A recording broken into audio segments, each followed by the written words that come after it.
Alrighty, everybody. Welcome to the next episode of Adapt These, which is still a working title. No, it's not. Yes, it is. We're a new Gatecrashers podcast segment dedicated to appreciating media adaptations in all their many forms. My name is Amanda, and my pronouns are she, her. And I am John. My pronouns are he, him. And today we are going to be talking about the latest craze, Percy Jackson and the Olympians. We're going to be talking about the book, The Lightning Thief, which is the first one by Rick Riordan.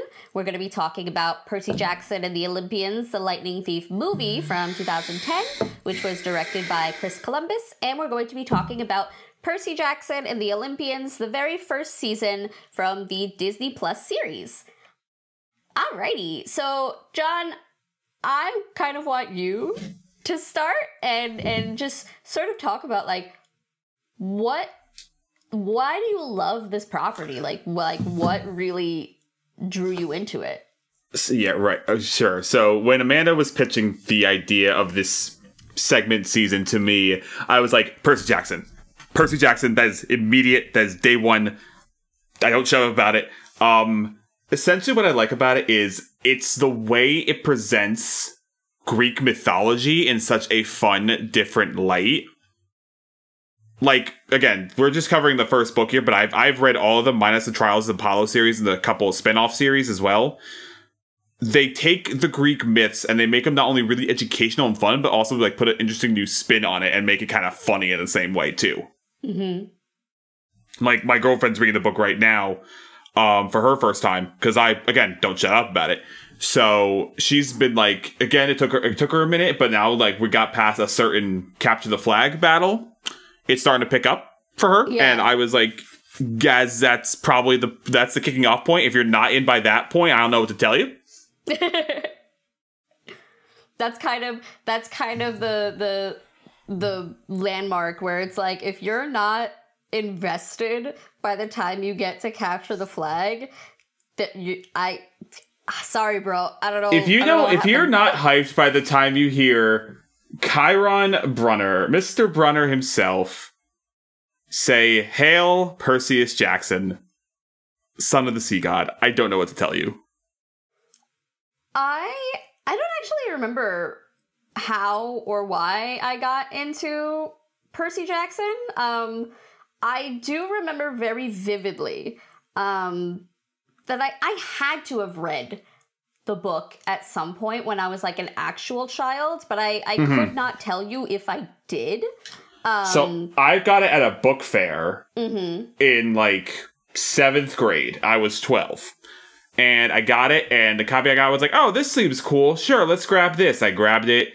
Didn't really read it until my buddy Mike, who is as big a Percy Jackson fan as I am. I'm going to get to one of my favorite stories about this that came true in the show later. But yeah, so he was like, no, you should read this. And I read it. I'm like, oh, this is good. And this is right when the second book was coming out, Sea of Monsters. I'm like, oh, I missed something here. Okay, so that I just would devour it every year until I think the original series ended in high school? Yeah, high school. Yeah, that sounds right. The first book came out in 2005, so last book was 20. If Rick actually put out one book every year, like you're supposed to when you're doing a series, it would have ended probably around when we were juniors. No, it was sophomore, 2009. Okay, close enough. Because I'm reflecting back in my head, I'm like, nah, 2009, because it was that and Pendragon. But Pendragon, that's another story for another day. I'm not getting into that right now. That's a different kind of monster. That's a different kind of monster, one that will never be adapted in the book, because it shouldn't, but anyway. Yep. But yeah, I have very few memories of the books I read as a child. So I probably didn't read this. But I probably knew enough about what Percy Jackson was about that it's highly likely that the first thing I ever consumed about the Percy Jackson series might have been the movie. And it might have been specifically because it was Logan Lerman, and I liked Logan Lerman, and I was like, this is kind of I'm gonna go read the books. But I know for a fact I didn't read the entire series actually until we went to Roxton. When we were in Roxton, the Percy Jackson and the Olympians, I downloaded it on my Kindle. Oh, really? I was like, yeah, because I was like, I need books to read, but like I can't bring books because that's just like so much stuff. Like that's insane. So quick insider, Amanda and I went to England the same semester, so yeah. I wish you had told me. I would have been like, go on. Well, I had only really been reading them when I was feeling homesick, so like it was just when I was in my room alone, and I was like, I'm gonna read more Percy Jackson. And you're smart. You didn't do what I did and lug a giant Stephen King 1,000+ page book all the way across the ocean. Well, I'm also the kind of person who, like, I can jump and do jump between books. So, like, I'll get, like, not necessarily bored, but be like, I don't really want to read this one anymore. I want to read something else. And so I'll, like, hop between books. And it's like, I can't bring multiple kinds because like I don't know what I want, so like I just brought my Kindle because I was like, oh, I could, if I want to read something else, I could just buy something off of Amazon and just shove it onto my Kindle and then that'll be that. But no, I was reading, it's the first memory I have of reading the books, and it's like exactly the kind of thing that's just like my jam. First of all, I love A Found Family. I love Greek mythology. I was one of the like kids in the like gifted and talented program when I was in middle school, and for whatever reason, our gifted and talented like extra classes were about Greek mythology, and it's like, what are we doing? Why is this what's happening? Do you have a mean teacher who turned into a bird lady? I did not have a mean teacher who turned into a bird lady, but I did have a mean teacher that kind of looked like a bird lady, so who knows? But yeah, that's probably the first thing I consumed was probably the movie, and then I read the entire series. Okay, so I'm the reverse, because I consumed the series, and then we heard the movie was coming out. We're like, oh wow, there's gonna be a movie. Hopefully it'll be good. Yeah, you always hope that you always hope that it will be a faithful adaptation. And you know, 9 times out of 10, it never is.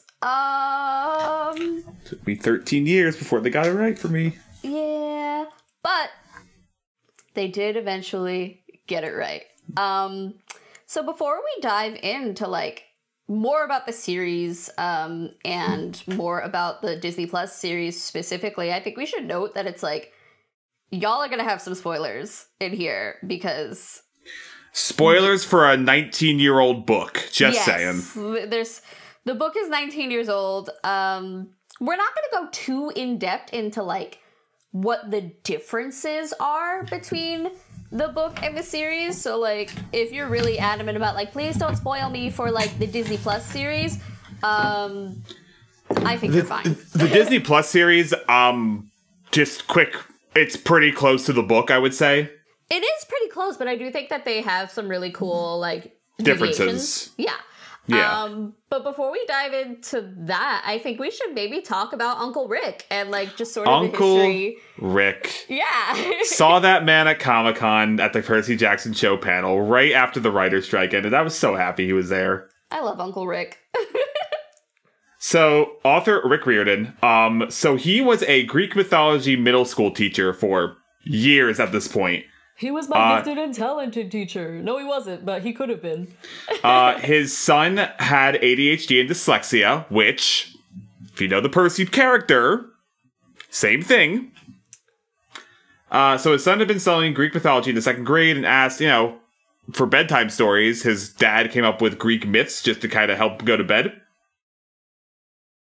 But he remembered enough to be like, oh, let me have some stories to please my son. But then he ran out of stories. And his son's like, why don't you make new ones? And so that's he's how like, Percy Jackson came to be.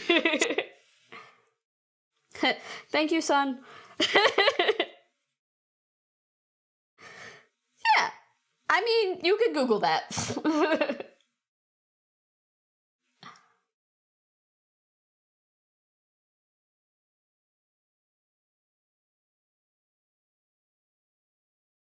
Mm-hmm.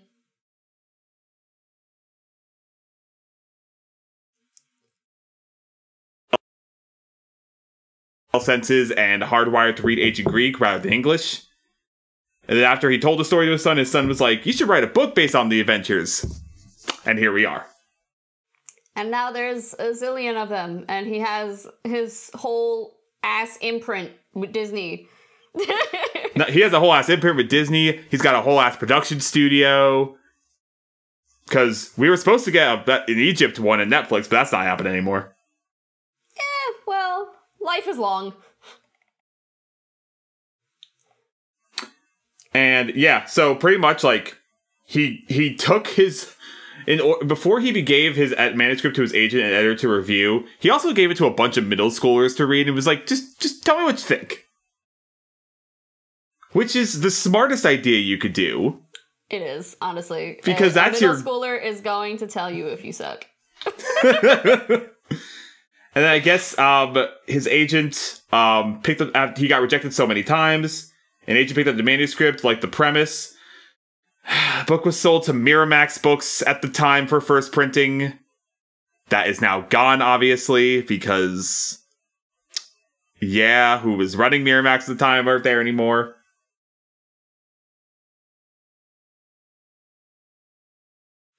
Yeehaw. But yeah, so much of Percy Jackson and the Olympians is really just rooted in like Uncle Rick's desire for his child to feel seen. And I just think that's so nice. I love that so much. It's like, oh, yes, tell me that my ADHD is a superpower, please, for the love of God. Please tell me that my brain is wired this way for a reason. Please tell me my dyslexia is because I could read ancient Greek. I wasn't meant to know English. And like, so I think that maybe that's like part of the reason why I think a lot of particularly like diehard PJO fans were maybe disappointed in the original movie, just because I would say that it does kind of lose a lot of the more sentimental aspects. I mean, the fact that, you know, it kind of just fell into the craze of like, let's make this YA or middle grade novel movie adaptation about 13-year-olds and 16-year-olds, and let's cast 29-year-olds. Well, I think the other thing is that this is the Potter craze at the time.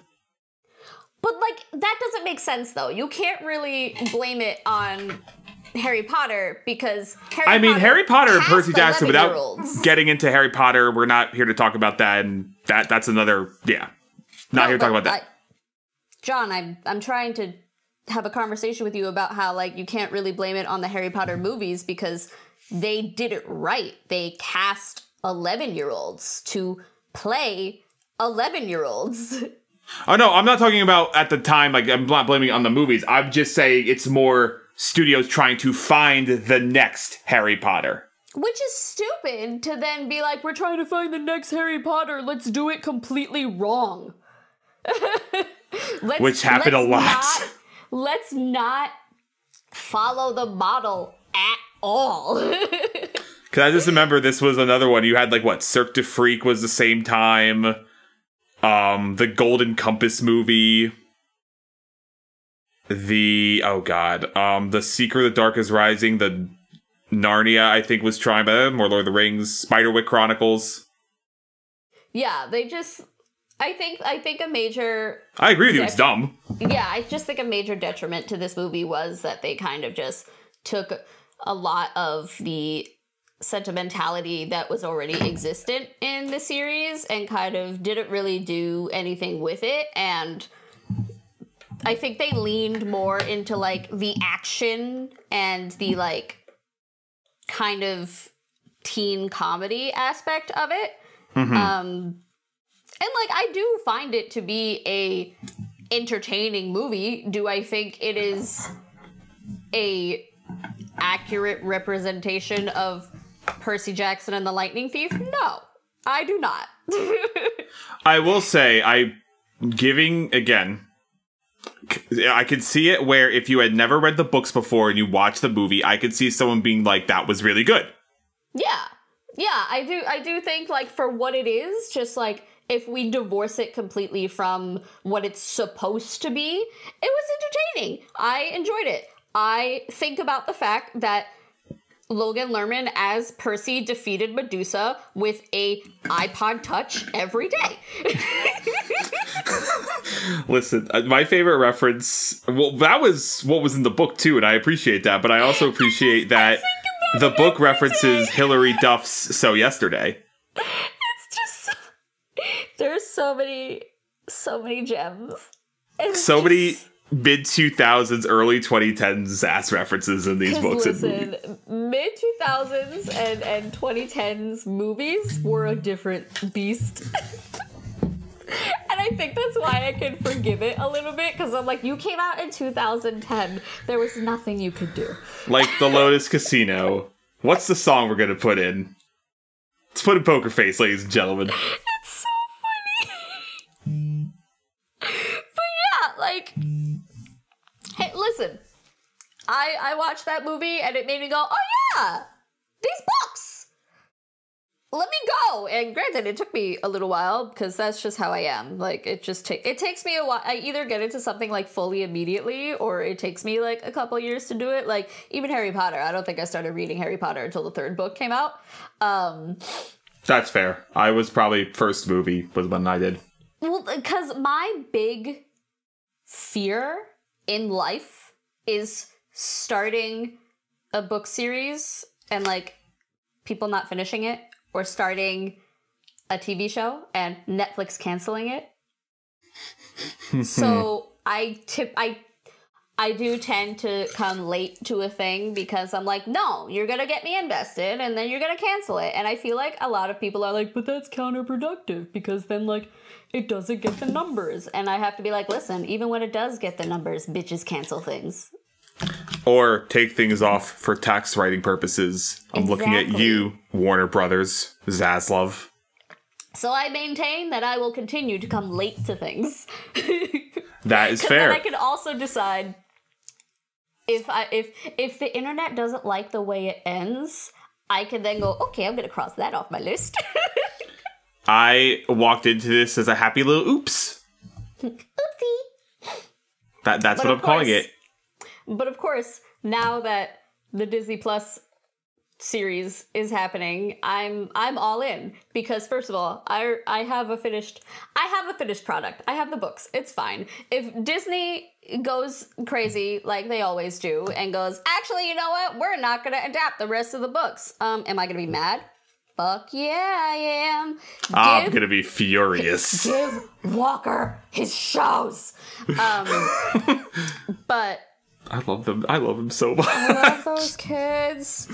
Watching this show, watching this show as a 31-year-old human and being like, look at these 13-year-olds, I'm gonna cry. Like, they're so precious to me. Like the moment where Luke. Oh yeah, we even talked about Luke or any of that. I didn't even talk about Lin-Manuel Miranda's son. I just love the whole, like, listen, Annabeth's got a plan. Percy will save us. Immediate hard cut to Percy doing the floss. They're just so precious. And that's what made the show for me, honestly. Because, like, there were so many people on the internet, and granted, it's the internet, fuck the internet. But there were so many people on the internet, like, throwing shade and having beef about like, oh, they're just kids and they don't know how to act. Bro, they're just, in the book, they're just kids and they don't know how to act either. And also, go watch other projects these kids have been in, because I've seen some other stuff that I watched post watching Lightning Thief. I've seen a bit of Beast. Leah Savage Jeffries, great in that. The Adam Project with Ryan Reynolds. Walker, great in that movie.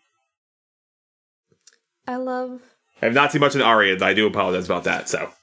That's fine. We'll get more of him. But I just remember watching fucking Walker just start flossing in the middle of the woods, and I'm like, you were just chilling. You were just chilling. They were like, record him, record him. I just sat there, I'm like, that's Peter Johnson himself.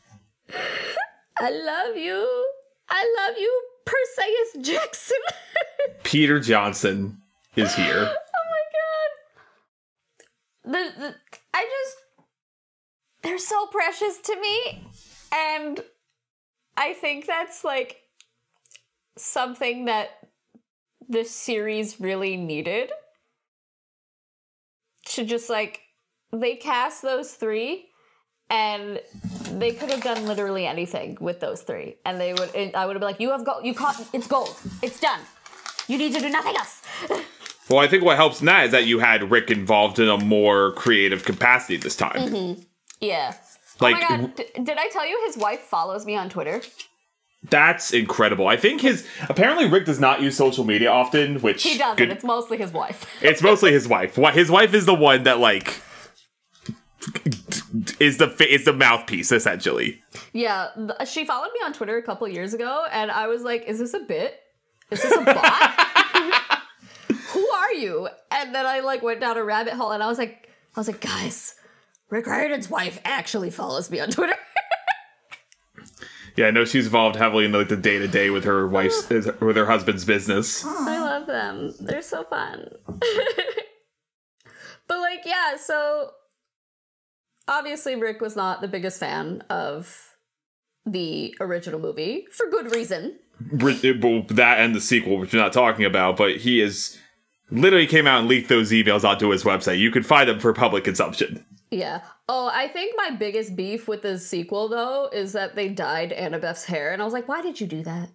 Because Why? the internet bitched and moaned about it. That's why. I know, but like, she went from a beautiful brunette to a really, really horrible box dye blonde. Like, they really went whole hog, like, here's some early aughts blonde highlights. They didn't even, like, make her blonde. And it was the worst thing they could have done to this poor girl. That movie makes Nickelodeon original movies look good.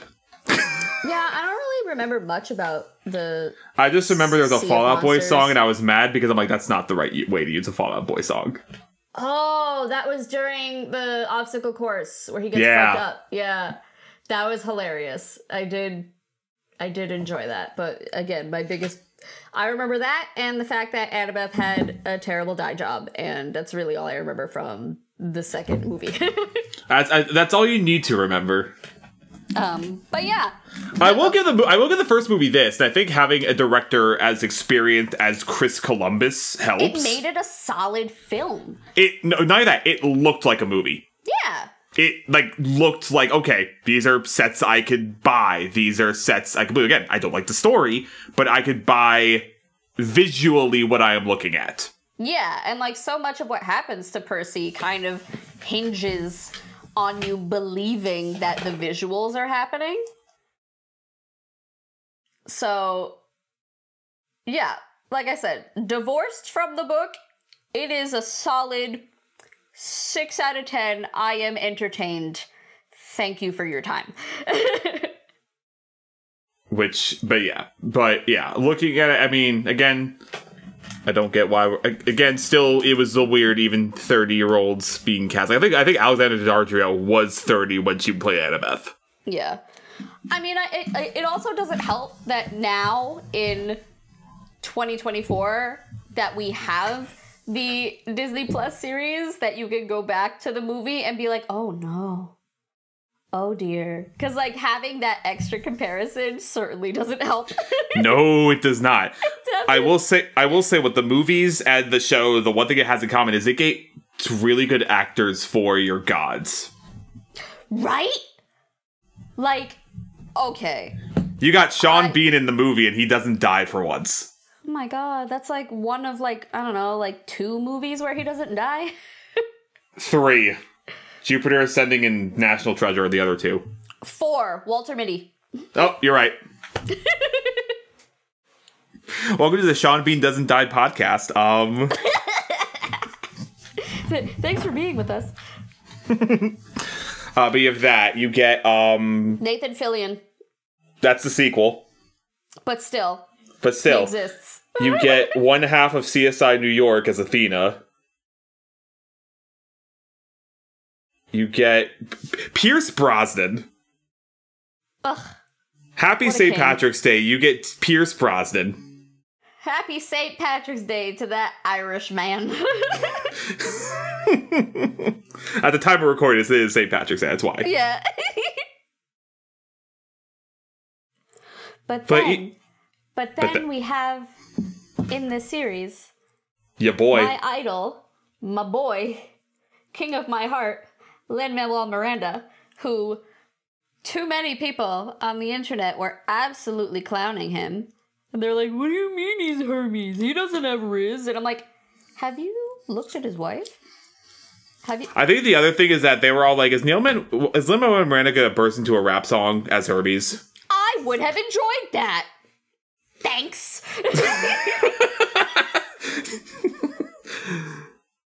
I'm glad they went the route they did. I'll just say that because I like the fact that because I think if he actually, this is weirdly enough, this is not his first book adaptation.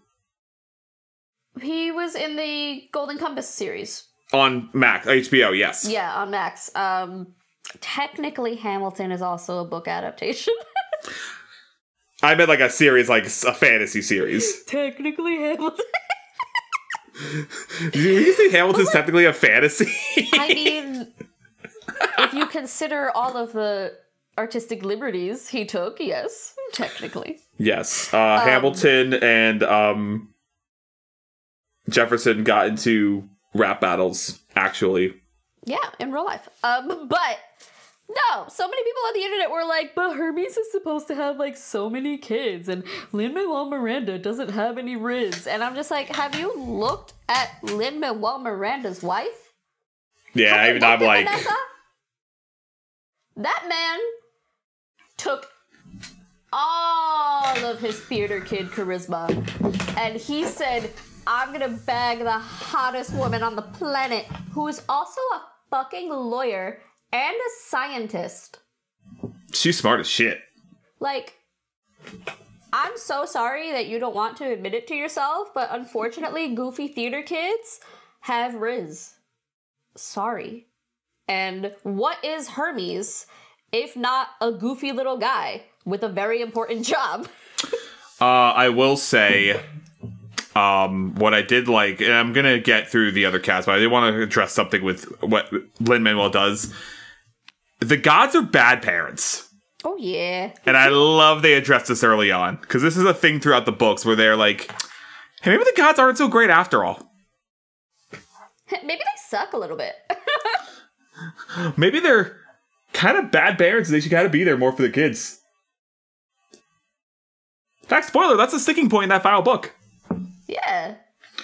But we also... That's one of the major themes of the book. Just like parents not being there for their children and what that does to them versus like parents who are there for their kids. Like I forget her name right now, but the actress they chose to play Sally in the series, she makes me cry. She's so good. Listen, like no flake on what's the other actress's name? Sorry to these actors and actresses. John and I have terrible memory. No, shit. I'm actually trying to figure this out now. No, it's gonna bother me. It's going to bother me. I can't move forward until I get the name. Hang on. We must pause. Catherine Keener. That's her name. Okay. But no offense to her, because she's a great actress in her right. But Virginia Cole is incredible. Oh my god. Her speech about Percy not being broken, John, I sobbed. Yeah. Sobbing. Her whole speech to Poseidon in the bar. Oh my god, that scene broke me. Again, I'm trying not to spoil because, again, there are some notable differences. and that's one of them. But like, what a difference! Oh my god! Like the pining, So good. That's like one of the major differences, like from the book and the show that I love. Like the fact that Percy doesn't think his father is dead. Percy just thinks his father's a fucking deadbeat. And that is the thing. It's like, hey, Dad, what the shit? I love that because it creates more tension. Like, Percy knowing that his dad is out there and, like, not knowing who he is or why he isn't with his mom, and knowing, like, how much his mom has suffered without his dad around, and knowing that to Percy that it seems like a choice makes it so much more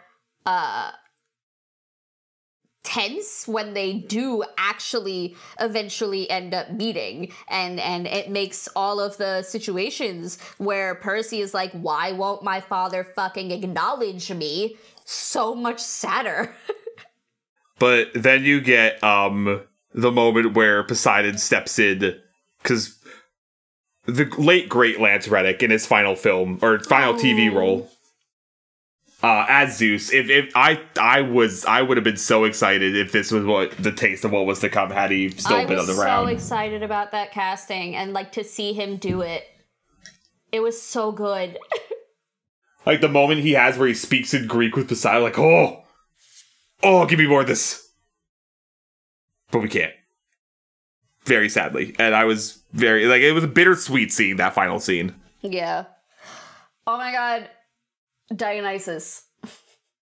My boy, Jason Mantzoukas. Incredible casting. I can't explain why. Was it Stanley Tucci? In the sequel, it was the Tucci. Yep. Yeah, in the sequel, it was Stanley Tucci. And I maintain that Stanley Tucci is a perfect casting in every situation. Anything he's in. But, like, Jason, even before he opened his mouth, I was like, oh my god, it's Dionysus. When he's just sitting there sunning. I can't explain why, but it is. Of course, son. The way he just fucks with Percy. It's just so much fun. Because, like, I really feel like the people that they cast were basically, like, copy and pasted from the book.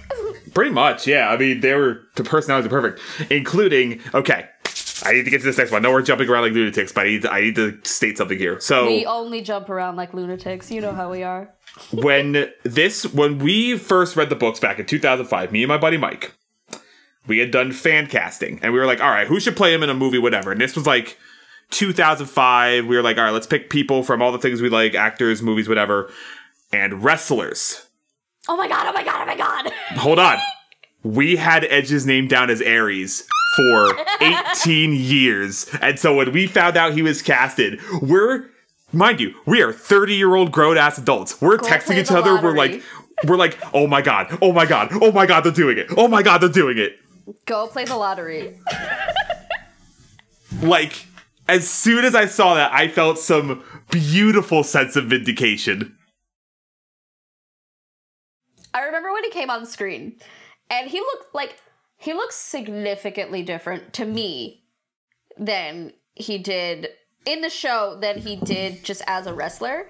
And I think it's very funny because he came on screen and I was like, who is this guy? Why do I know this guy? Why do I know his face? And so, of course, I went immediately to his filmography, right? Because I'm assuming I saw him in a show or a movie or something. And I'm going through his filmography and I'm like, I've seen literally none of this. Who are you? And then I went to his full Wikipedia and I wrote his profile. I was like, oh, you're a fucking wrestler. That's why I know who you are. I just sent you a picture. This is what he looked like at the time we had picked him.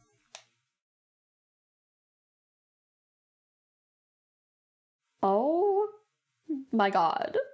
That's what he looked like at the time of 2005 when we picked him, and that's why we wanted him as Ares. Because we're like, that's Ares. That's such a hilarious choice. And then we get it, like, 18 years later. Because you're a prophet, clearly. We are prophets, and now Disney should hire us for all the other casting choices. I'm just saying, we know what we're doing. Dear Uncle Rick, I have proven that I am Dear Uncle psychic. Rick, we called this 18 years ago. Please hire us for other casting choices. I swear we'll be good at it. Keith David as Kronos? Why, sure, we'll go with that. Oh my god. But that's gonna be funny. Ares was so perfect. I read there was a thing somewhere, because Ares is not in the movie, like, at all. Yeah.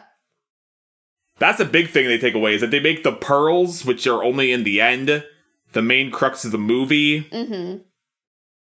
Which is very, very strange, but that's just me. It's a pivot. It's a hard pivot, but the whole buying them cheeseburgers and Grover's agreeing with him, and he slammed his hands on the desk and said thank you. All improvised, all to just scare the shit out of Arian. It was so much fun. Like, I can't... Obviously, I loved the chemistry between Arian, Leah, and Walker. But, like, Arian's scenes with Edge were so fucking funny. That whole trio, I just sat there, whenever the three of them were on screen, I'm like, yeah, that's our gang. That's our little group. It was just so... I could not believe that this tiny little baby was just so... He had such a big presence on screen with Edge, right? They all did. They all did, but I just think it's so funny that tiny little baby Arian, hello, I am a satyr. I love peace. He's just like, yeah, kill more people. Go wild. But then you get the Edge, Percy Jackson sword fight. That was fun. That was really good. I like the fact that Edge picked him up like a wrestling move and just body slammed him into the ground. It's like, I don't care if you're a kid. But yeah, I will say, I think I liked Medusa's scene in the movie a bit more than the show. I am obsessed with the Medusa scene in the show. I'm obsessed with it. It plays it differently, but I was like, if I'm going more 1-to-1, I would want the movie scene just because I like that they used more clever tricks to trick her into getting her head cut off. Mm-hmm. Whereas That's the show fair. didn't feel like that.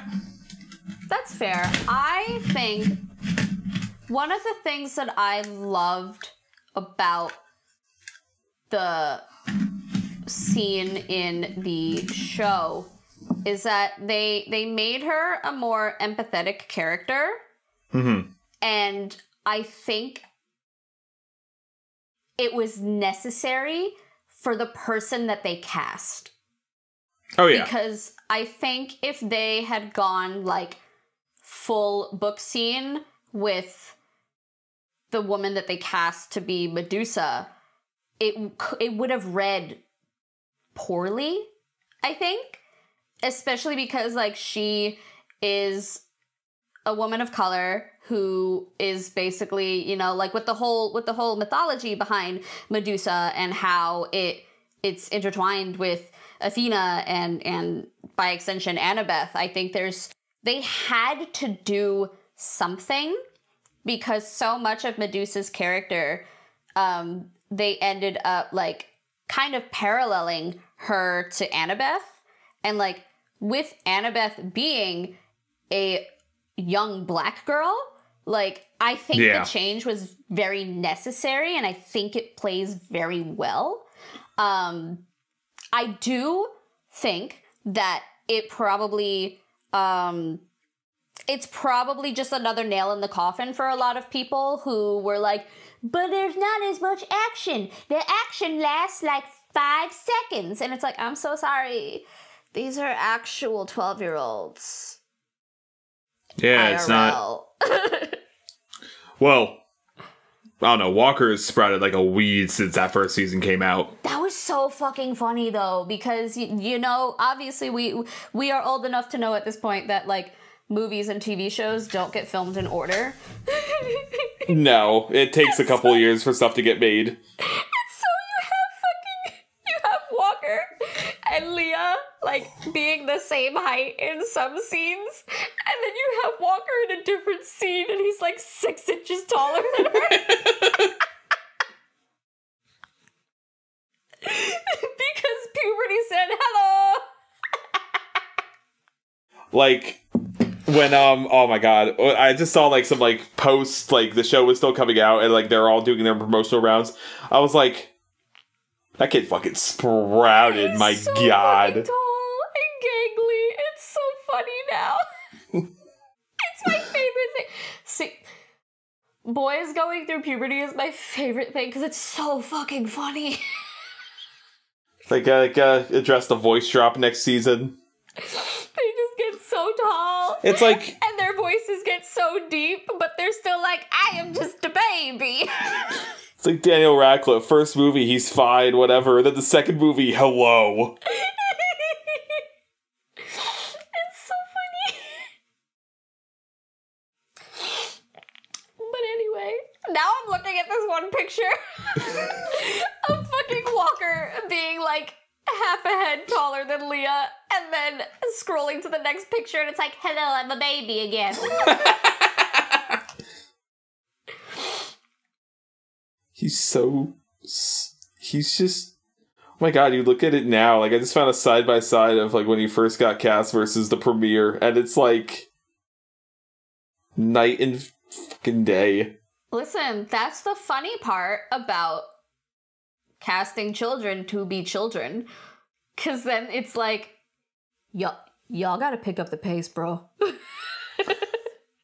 Like they got renewed for season 2 and I'm like, cool, we're shooting when though? At this point, Walker's gonna be like 6 feet tall.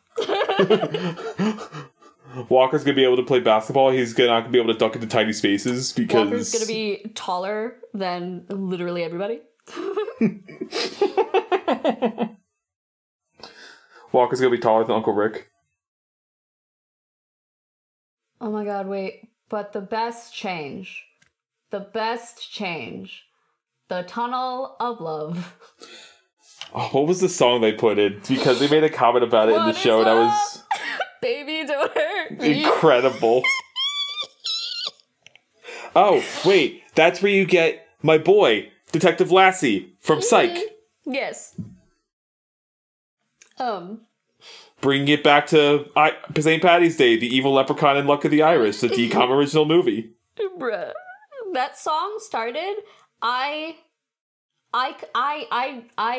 registered nothing in that scene because I was laughing I had to rewind it and be like, wait, what actually happened? Because I was just screaming, what is love, at the top of my lungs. I remember we're sitting there, we're like, and then we were laughing because it's like, I remember hearing the song in my mom's car once. Once? Just once? Ugh. Well, that was them in the show. It was a staple of my childhood. I know, that's what makes it funny. Because it's like, oh yeah, I heard this once. And then you have like a bunch of 90s kids being like, huh? Bunch of 90s OO's children. What is love? Baby, don't hurt me. But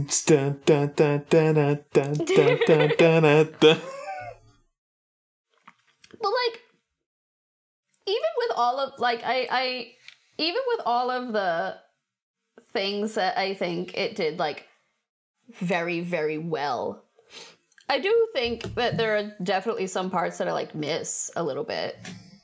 Like, yeah. Like they don't make in the show, they don't make Percy's struggles with ADHD and dyslexia like really overt. Like there's a little bit of it, I remember. But I feel like they didn't focus on it as much, which I think is fine. Like, But I kind of missed that a little bit. And I also maybe missed a little bit of the interpretation of Gabe. Yeah, I mean, I think like, Gabe in the movie is a lot more scumbaggy. Yeah, I can see it both ways, because, like, I definitely kind of understand why they didn't make Gabe more of an abusive asshole in the show, because, like, one, I do think that a visual representation of that kind of abuse can be a lot more triggering than reading it in a book, and I think it was, like, a very sensitively handled choice to not have that represented on screen. Because, again, there really is a big difference between, like, seeing it and reading it. I also think that, like, it wouldn't have really fit the tone of the show. Because I feel like they gave Sally more agency, but then I think that they gave her more insecurity in other places. Like, they gave her a lot more agency in terms of her relationship with Gabe, but then, like, really amped up her insecurities in her relationship with Poseidon and how it affected her relationship with Percy. And I think that maybe that was a really smart move to, like, maybe shift the perspective more in that direction. Yeah, like, the movie, I think, handles how her timidness with Gabe versus the show does. Yeah. Because they even say in the book, like, Gabe hits her. Yeah. Like, Gabe is a physically abusive and verbally abusive asshole in the books. And I think for the time that those books came out, I think it was really important for children to, like, see that, and to, especially for those who do live in those kinds of households, to, like, see themselves and their homes represented in that way, and, like, see a version in which children like them do get out. So I think there are some things that, like, you're not gonna get from the show that I think are maybe really important that you would need to go to the book for. Yeah. Because I know a lot of people were, like, really upset about how Gabe was handled, but I think it's just one of those things where it's like, listen, when you're adapting things visually, you have to think of them differently. Yeah, like, especially with the target audience. Like, I think, again, Gabe is a lot more, like, not even, I would say slimy, yes, but it's like a goofy slimy. It's like the 90s. He's a deadbeat. Yeah, he's a deadbeat bastard who's just like, oh, my kid's, my girlfriend's kid is gone, gonna take advantage of this situation. Yeah. Where it's like, yeah, but the show, and even the movie, I think the movie also helps having a performance by Joe Pantoliano, or as I call him, Joey Pants. Joey Pants can play a pretty convincing asshole. So, but I understand what you mean by that, in that it's you have to think of not only the different audiences for different mediums in terms of television versus movie, but also just what things are like today. Yeah, and I think, like, one of the big things that, like, if they had that represented on screen, like, you kind of have to think about what that would do for the rating of the show. It's kind of like a big difference between, like, when if How to Train Your Dragon, if they do the remake, when Stoic dies, they're probably going to show, like, blood and stuff, but in the movie they don't do that. Like, that, they're like, no, that's not, and it's just because of who it's intended for. Or actually, if you want a more current example right now, we haven't covered this because we haven't had Avatar: The Last Airbender. Mm-hmm. That show, with the bending, way more violent now. Mm-hmm. Than it was then. But again, I think because how you're adapting it for different audiences. Like, if you're putting a more mature version of the show on Netflix, yeah, you're going to take advantage of that kind of thing. Whereas a cartoon, you can't do that. Yeah, or like where it's a show that's intended for 10-year-olds. Whereas the live action is more for like 13, 14-year-olds or people who grew up with the original series. Yeah.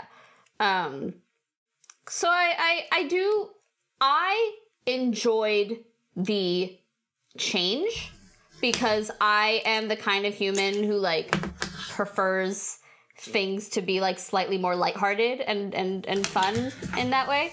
Well, like seeing like the way they handled Gabe opening the box, return to sender. Yeah. I think that it was a really good change. You want to know what I wish there was more of? What? Blue food. Yeah, no blue food in this show, or very severe lack of, and I was not happy about that. There were literally like only 2 instances of blue food, and it was the beginning and the end. And I'm like, no. I want everything Percy eats to be blue. I want this boy's mouth to be airhead blue. there was so apparently Walker, big fan of the books before he got cast. Yeah. Oh, yeah. And there was a bit when I guess they were around Disney World for the day, and he went to Star Wars Land, and they tried to give him a drink. He's like, "Nah, what is this? Where's the blue one? Get this crap out of here." Where's the blue? Because it's like blue bed. He's like, "Thank you." More than anything, which is ridiculous because I literally have ADHD, but like his obsession with blue food in the book, I was like, oh my god, it's me. I'm the problem. Blue food is the best food. Blue flavor is the best flavor. I do hope we get next season Percy's mom opening that bakery of blue things. I love you, Sally Jackson. Sally Jackson. And also, shout out to who played him this time. I know that the last movie was someone from, I think it was the show Rome? Who are we talking about? Poseidon. Maggie Smith's son. No way. Yeah, it's Maggie Smith's son. Holy shit, you kidding me? I did not know this. I am 100% serious. Poseidon is Maggie Smith's son. That's incredible, actually. I found that out, and I was like, oh my god. Okay, that's where I know him from. He's Captain Flint on Black Sails. That's a good show. And Maggie Smith's son.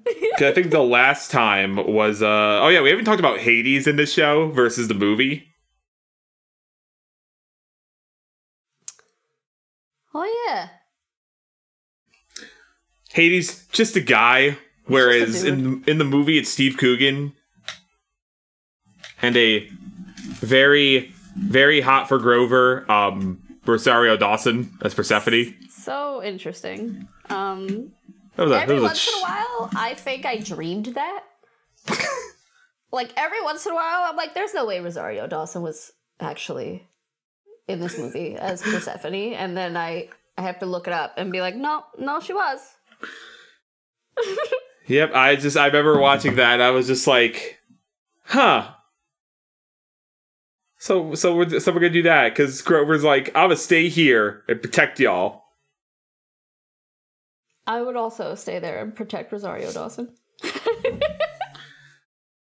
But I feel you, Grover. I get it.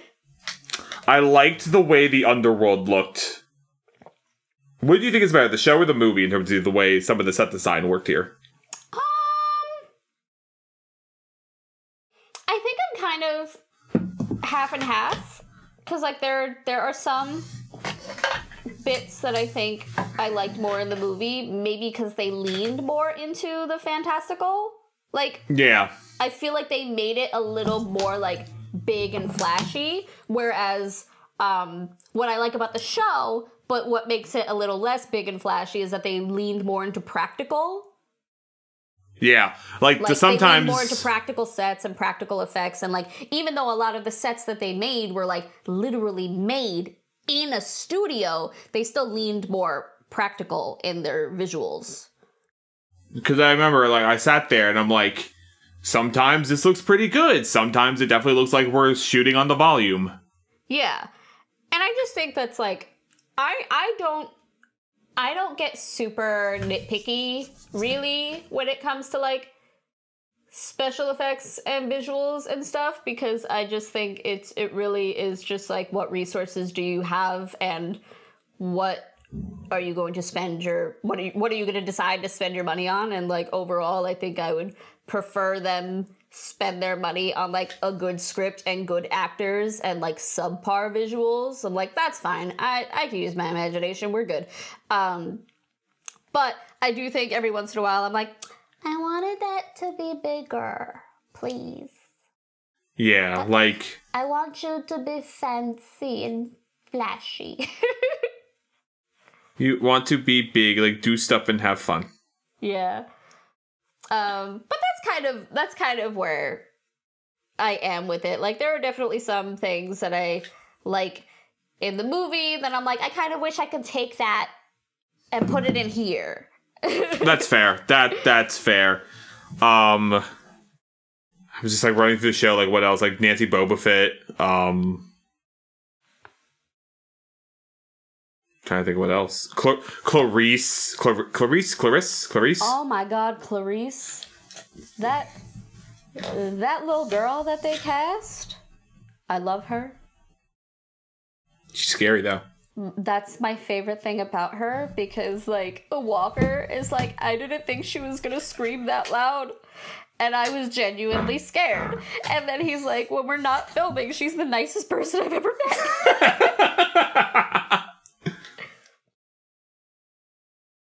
I love it. Just like, you're nice, but you scare me. Yeah. But she's great. I mean, the movies do not really get much into her. Yeah, I think movie Clarice is very much like standard bully. Yeah. Like, they didn't really do much with her. And, like, I think show Clarice is, like, vicious. Like, I'm also excited to see, because I like the fact, again, going back on this whole the gods are bad parents, she's trying real hard to appease her pops. Yeah. And it's like, oh, honey, baby girl, you're not going to appease Ares. Nothing will. You'd have to straight up commit murder. Oh, wait. Someone almost does, and his name is Luke. Oh, my baby. Who played Luke in the movie? It was Jake something. It was some white guy. I don't know. It was the definition of a white guy. I'm pretty sure he was even blonde. It was just some white dude. You look at him, you're just like, that is That's a bad guy. Like, you look at the thing is that you look at the movie and you're like, that is a white, that is a bad dude. Exactly. Whereas you show, look at Luke in the show, and I'm like, oh, my baby.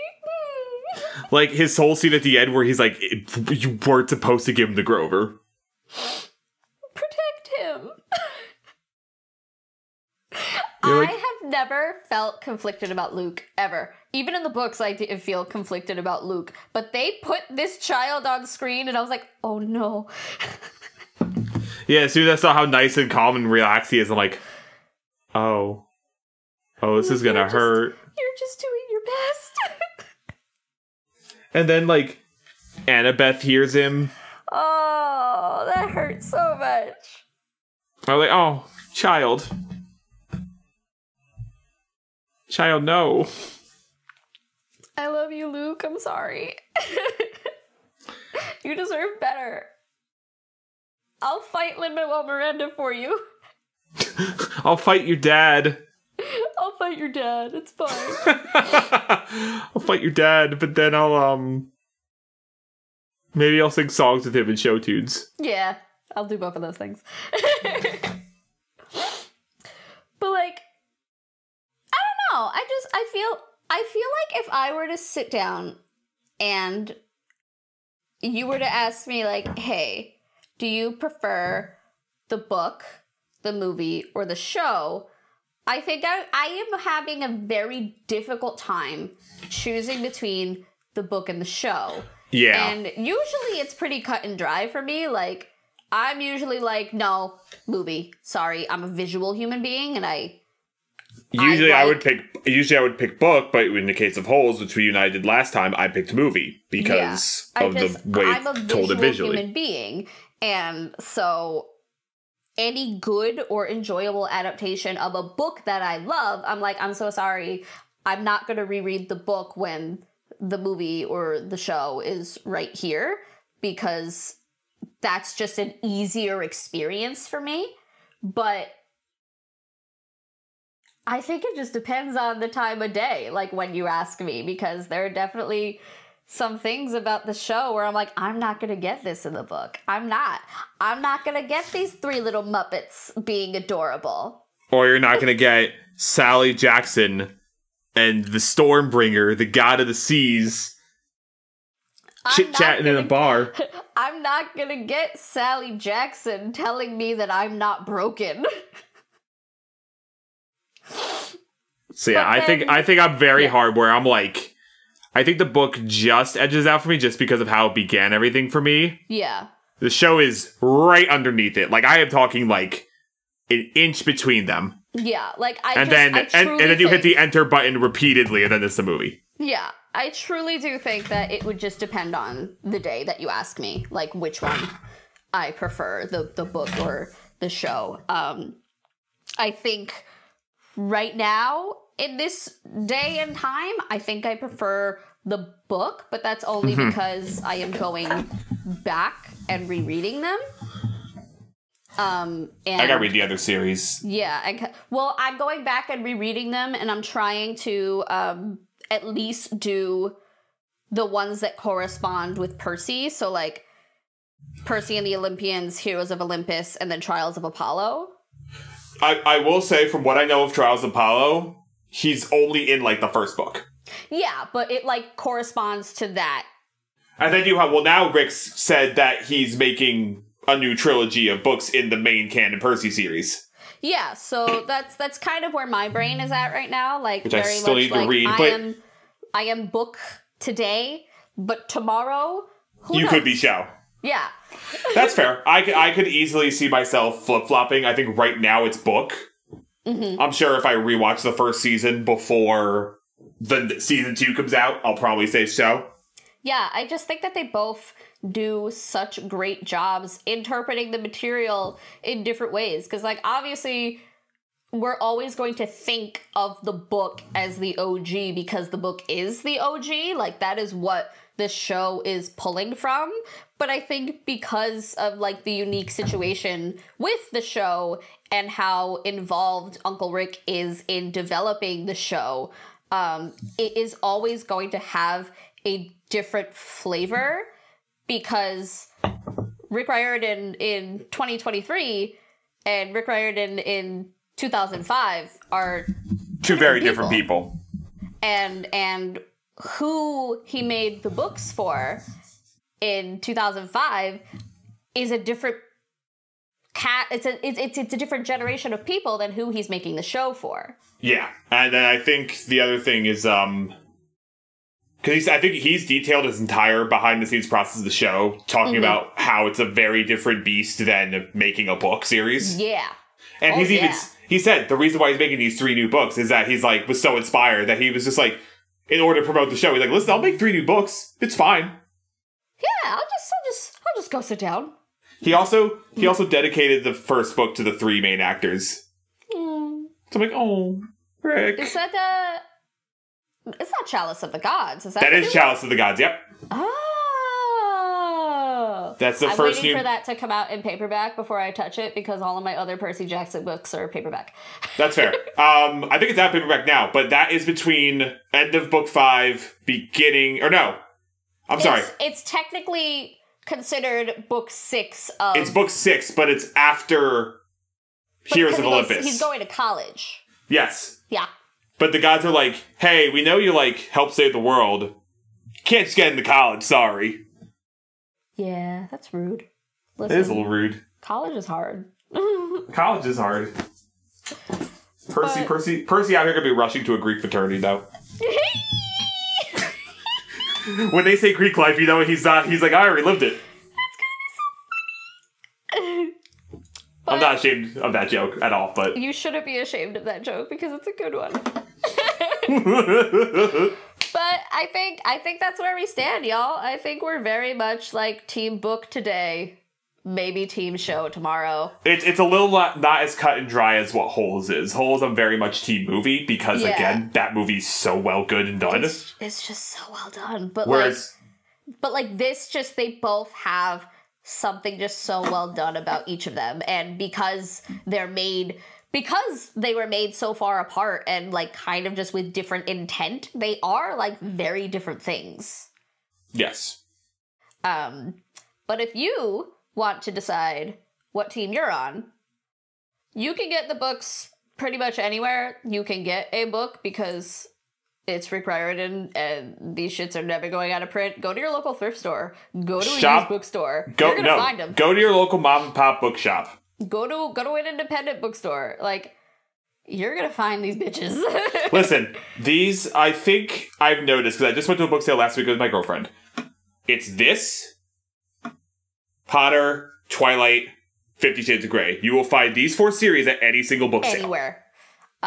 You could probably get this for cheap, and you can give a old book a new home.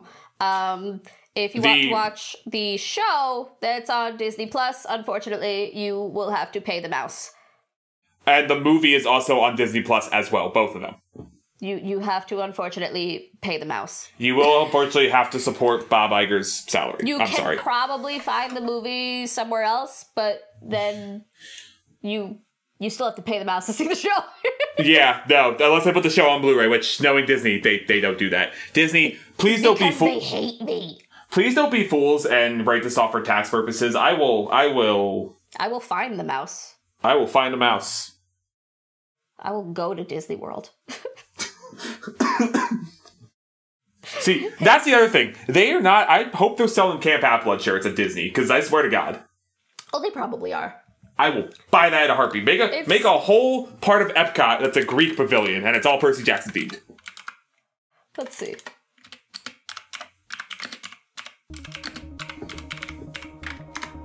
I'm so sorry for all my tippity typing. Damn. No, it's okay. It's okay. Just a nightmare. Hey, Disney Store, Camp Half-Blood t-shirt for adults. Let's go. All right, gotta get mine.